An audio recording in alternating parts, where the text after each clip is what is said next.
Is calling my name, so this is a present continuous tense.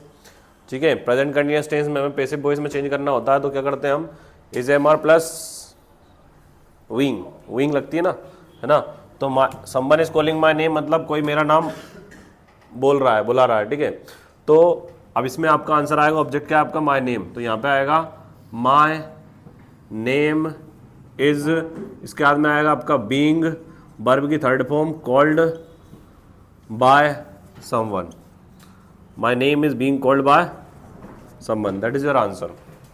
He is intelligent, he is hard working, बताइए, just raise your hand. हाँ, और कोई, हाँ बताओ, yes you, yes, अच्छा हाँ sir बताइए, मालिक, रुद्राक्ष, हाँ बताओ, बहुत नहीं है इसमें, एक ही व्यक्ति है, दो नहीं है, और चलिए हाँ आप बताइए।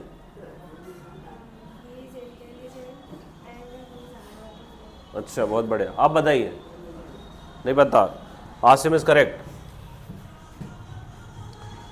ही इज इंटेलिजेंट, वह इंटेलिजेंट है, ही इज हार्ड वर्किंग, वह हार्ड वर्किंग है, एक ही व्यक्ति के लिए। ठीक है, तो क्या हो गया इसका, ही इज बोथ, मतलब वह दोनों है, ही इज बोथ, क्या है both, he is both intelligent and hard working.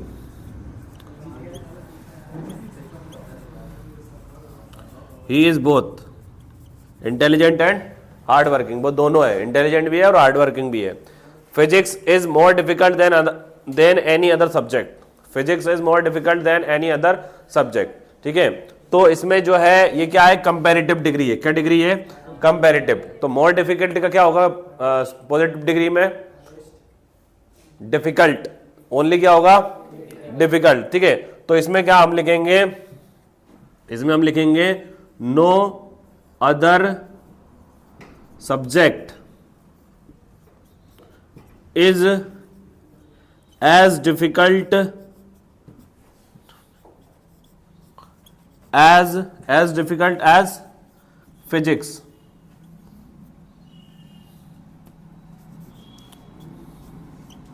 ठीक है, no other subject is as difficult as physics. ठीक है, अब जैसे कि इससे रिलेटेड अपन करेंगे सेंटेंसेस। अब लिखा हुआ है no sooner does a thief see a police then he runs away. ठीक है, हाँ तो बताइए, हाँ पूर्ति, ज्योति आप बताओ, आप बताओ, सलोनी, हाँ बस, हाँ और बताओ, आसिम, आप बताइए। ठीक है, ये जो नो सूनर है, अगर नो सूनर आपको लगाना है तो आपको डू या डज लगाना है या डिड लगाना है। ठीक है, ये तो मैंने बताया था आपको, लेकिन अगर उसकी जगह आपको सून एज लगाना है तो फिर इसमें से डू डज डिड ही हट जाएगा। क्या हट जाएगा, डू डज डिड हट जाएगा, कुछ नहीं आएगा। क्या आएगा आपका, आपका आएगा answer as soon as a thief. अब ये प्रेजेंट डेफिनेट टेंस है, इसलिए इसमें क्या हो जाएगा, सीज अ पुलिसमैन, मैन। अब इसमें देन तो लगा ही हुआ है, then he runs away, that is your answer. ठीक है, तो इसमें अपने को क्या नहीं लगाना है। अगर मान लीजिए यहाँ पे आ गया ये कि भाई, क्योंकि ऐसा भी जाता है एज सुन एज लिखा हुआ है और उसमें आपने क्या बोला है, उसमें बोला है कि भैया आपको इस पे जो है ना नो सूनर का यूज कीजिए। किसका यूज कीजिए, नो सूनर। तो जब नो सूनर का यूज करेंगे तो फिर हम एज सुन इसको हटा देंगे और फिर क्या लगा देंगे उसके बाद में, अगर प्रेजेंट डेफिनेट है तो डज लगा देंगे, पास्ट इंडेफिनेट है तो डेड लगा देंगे। ठीक है, डू डज लगा देंगे, तो डेड लगा देंगे। Next, the man is our English, sorry, अब the man is our new English teacher, the man is bearing white shirt.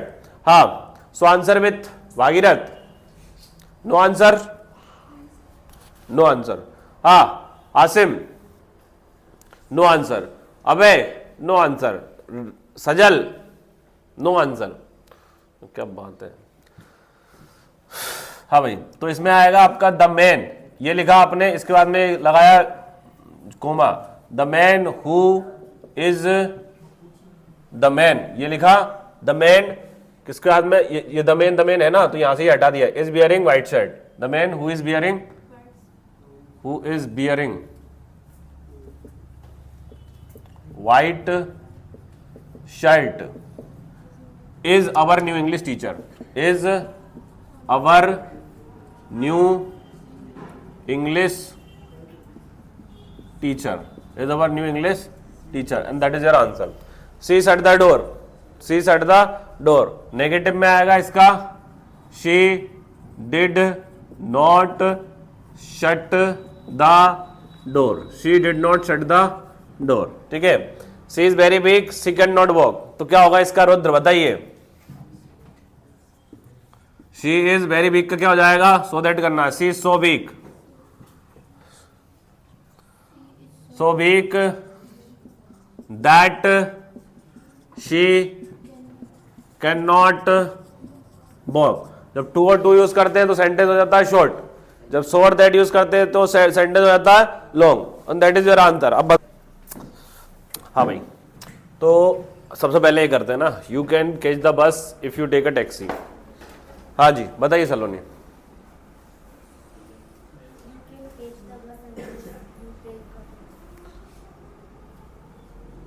हाँ जी, इसका हिंदी मीनिंग करके देखो. हाँ बताइए केशव.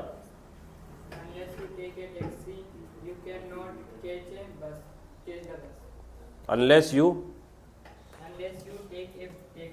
एक minute. Unless you take a taxi. हाँ हाँ ओके. हाँ अब बताइए.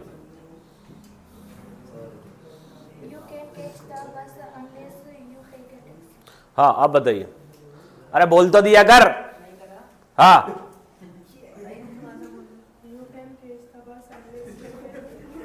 हाँ क्या है, एक बार बोल.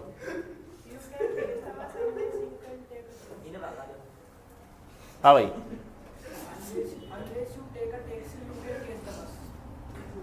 भैया देखो इसका होगा जो भी है. देखो वो आप अगर ऐसे लिख रहे हो, अनलेस लगा रहे हो यहाँ पे, इधर कर रहे हो सेंटेंस, ठीक है, तो इधर देखो एक बार. तो एक तो क्या हो जाएगा, इसका मतलब क्या है, ये क्या बोल रहा है, you can catch the bus if you take taxi. तुम बस पकड़ सकते हो अगर तुम टैक्सी लोगे तो इसमें क्या बोल सकते हैं अपन, you can not catch the bus. You can not catch the bus unless you take taxi. अगर तुम टैक्सी नहीं लोगे तो. अनलेस इफ नॉट मतलब क्या होता है, unless you take a taxi. तो दैट इज योर आंसर. ठीक है. और दूसरा ये भी हो सकता है, unless you take a taxi you can not catch the bus. दोनों तरह से सही है. ठीक है. He had his lunch. He had his lunch. इसको किसमें चेंज करना है, पास्ट परफेक्ट में. 100% all of you make the mistake. हाँ बताइए क्या करा आपने. ही हैड हिज लंच. बहुत बढ़िया. आप बताइए सर. बहुत बढ़िया. अब और कोई पास्ट परफेक्ट में क्या आता है, हेड आता है और वर्ब की थर्ड फॉर्म आती है. तुमने लिख दिया ही हैड लंच, है ना भैया. ये होगा इसका ही हैड. ये हो गई वर्ब की सॉरी हेल्पिंग वर्ब, और ये हो गई वर्ब की थर्ड फॉर्म. हैव की थर्ड फॉर्म क्या होती है, हेड होती है. तो ही had his lunch. That is your answer. किसी का सही हो तो बता दो. हाँ. She did not talk to me, she did not look at me. तो इसका आंसर होगा she did not talk to me. वह मुझसे बात नहीं करती है. she did not look at me. उसने मेरी तरफ नहीं देखा. तो ना तो उसने मुझसे बात की, ना ही उसने मेरी तरफ देखा. तो इसका आंसर होगा she neither talked. Second form आ जाएगी क्योंकि did नहीं आ रहा है. she neither talked to me. she neither talked nor. talk to me भी लिख दो, ठीक है. she neither talked nor looked at me. ठीक है. she neither talked to me nor looked at me. ये भी सही है. हाँ वो भी सही है. ठीक है. नेक्स्ट. अब इसका आंसर होगा हाउ